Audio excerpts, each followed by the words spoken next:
काली नजर। माँ, माँ, अरे क्या माँ माँ कर रहा है? बकरी का बच्चा है क्या? अरे माँ, मजाक छोड़ो। मुझे फाइनली वो मेन चौराहे वाली दुकान मिल गई है। अब देखना, आपका बेटा दुगनी स्पीड से पैसा कमाएगा। ओफो, ये क्या? मेरी ऑनलाइन मेकअप क्लास चल रही है। इतनी जोर से क्यों बोल रहे हो आप दोनों? अरे मेरी धर्म पत्नी जी, मेकअप क्लास बाद में करना। वो चौराहे वाली दुकान मिल गई है हमको। अरे वाह, रुको, मैं अपनी माँ को फोन लगाकर बता देती हूँ। अरे मैं भी अपने रिश्तेदारों को बता देती हूँ। कितनी खुशी की बात है। हाँ हाँ, मैं भी अपने दोस्तों को बता देता हूँ। 1 हफ्ते बाद रजिस्ट्री है। बस, घर में खुशी का मौका था।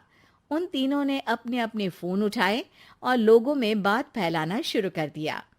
और रही सही कसर श्वेता बहू ने अपने पड़ोस में सबको बताकर कर दी। अरे वर्मा आंटी, अब हम भी जल्दी कार ले लेंगे। घर का रेनोवेशन होगा और ठाट से रहेंगे हम भी। अरे ऐसा क्या हुआ? लॉटरी बाटरी लग गई है क्या? अरे इस बार चौराहे वाली मॉल में हमको भी दुकान मिल गई है। दुकान नंबर 21, जो एकदम चौराहे पर है। अब ग्राहक बढ़ेंगे तो आमदनी भी बढ़ेगी ही ना। अरे वाह, कितनी खुशी की बात है। मैं बहुत खुश हूँ तुम्हें इतना खुश देख के। बाकी एक बात कहूँ, सबको मत बताते फिरना। किसी की नजर लग जाएगी तो खुशी की खबर वापस लौट जाएगी। हैं? ऐसे थोड़ी ना होता है। अब डरा रही हो। अरे सही कह रही हूँ, काली नजर कहते हैं इस चीज को। जब आप किसी को कुछ बताओ और वो काम बिगड़ जाए। अरे लेकिन मैं तो। तुमने सबको बता दिया ना?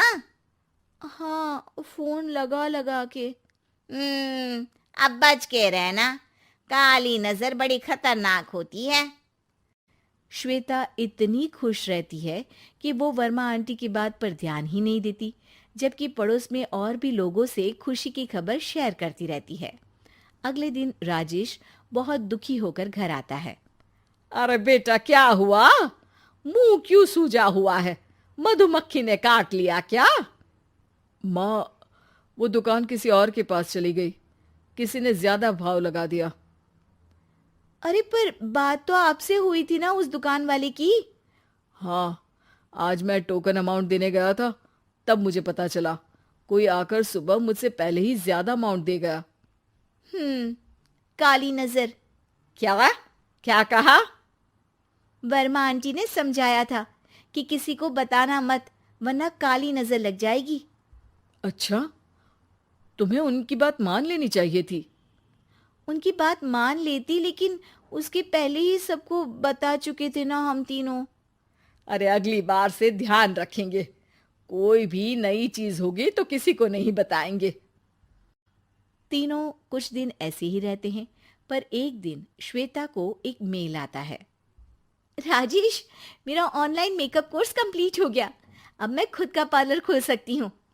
अरे वाह, अपने मोहल्ले में ही खोलते हैं। ये जो घर के सामने दुकान है ना, वहीं। हाँ, यहाँ सस्ती भी मिल जाएगी। अगले दिन श्वेता वर्मा आंटी के पास जाती है, मिठाई का डब्बा लेकर। अरे आओ आओ, कैसे आना हुआ? जोर से नहीं बोलूंगी। वो सामने वाली दुकान है ना, वहां मैं अपनी पार्लर की दुकान खोलने वाली हूँ, उसकी मिठाई है। अरे वाह, बहुत बधाई हो तुमको। हाँ, मैं कमाने लगूंगी तो राजेश पर पूरे घर का बोझ नहीं रहेगा ना आंटी जी। ये तो है। पर ये बता कि तूने ये बात किसी और को तो नहीं बताई ना? अरे नहीं नहीं, पिछली बार गलती कर दी थी। काली नजर लगी किसी की और राजेश के हाथ से वो दुकान चली गई थी। सबको मत बताना। चलो मैं चलती हूँ, कल दुकान की बात करने भी तो जाना है। अगले दिन श्वेता दुकान के लिए मालिक से बात करने जाती है। अरे लेकिन दुकान तो हम कल रात को ही किसी को दे चुके हैं। कल ही? हाँ, कल ही।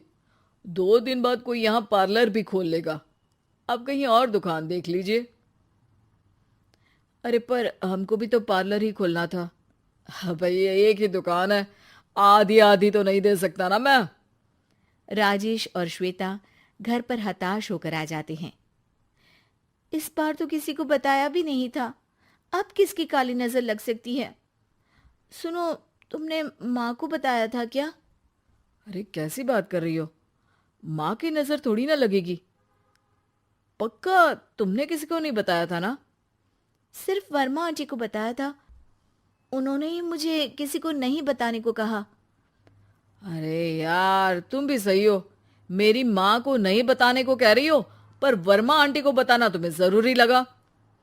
अरे वर्मा आंटी ने ही तो काली नजर के बारे में बताया था ना, वो हमेशा हमारा भला ही तो चाहती है। मेरी माँ भी हमारा भला ही चाहती है। अरे पर चिल्ला क्यों रहे हो? बात नहीं कर सकते क्या आराम से? नहीं आता वो आराम से बात करना, और करना भी नहीं चाहता हूं मैं। दुकान जाने का दुख गुस्से में बदल गया था और राजेश और श्वेता में बात बंद हो गई थी। 2 दिन बाद मोहल्ले में पार्लर का इनॉग्रेशन हुआ, जिसमें मोहल्ले के सभी लोगों को बुलाया गया, पर श्वेता, राजेश और माँ नहीं जाते। माँ अंदर आ जाओ, क्या देख रही हो? अरे नया पार्लर देख रही हूं अपने आंगन से। देखो, माँ को दूसरे का सुख देखने में कितना मजा आ रहा है, मेरा दुख नहीं दिख रहा इन्हें। यह मेरा पार्लर भी तो हो सकता था। अरे चुप रहो यार, हर बात में लड़ाई क्यों ढूंढ रही हो? राजेश और श्वेता फिर बहस करने लगते थे। तभी माँ ने दोनों को बाहर बुलाया। अरे जरा देखो तो दुकान चलाने वाले का बोर्ड पर नाम क्या लिखा है? श्रुति वर्मा। गाड़ी निकाल बेटा, हमें कहीं जाना है। काली नजर का इलाज कराने? राजेश अपनी बाइक निकालता है। तीनों ट्रिपलिंग कर रहे हैं। माँ राजेश को उस मॉल वाली दुकान पर लेकर जाती है जहां राजेश अपनी दुकान खोलने वाला था। यही दुकान लेना चाहता था ना तू? हाँ, पर इनको भी दुखी करने लेकर आई हो क्या यहाँ पर दुकान दिखाकर? वहां काफी नहीं था? अरे श्वेता थोड़ा सब्र रख, अभी पता चलेगा कि हम यहाँ क्यों आए हैं। बता, इस दुकान चलाने वाले का नाम क्या है? अनुपम वर्मा। कुछ समझ में आया? वो दुकान वाली श्रुति वर्मा, ये दुकान वाला अनुपम वर्मा, और हमारे पड़ोस में हमने उस दुकानों के बारे में बताया किसको था? अब वर्मा आंटी को। मतलब वर्मा आंटी ही हमारा काम बिगाड़ रही है? नहीं नहीं, ऐसा नहीं हो सकता, ये बस इत्तेफाक है।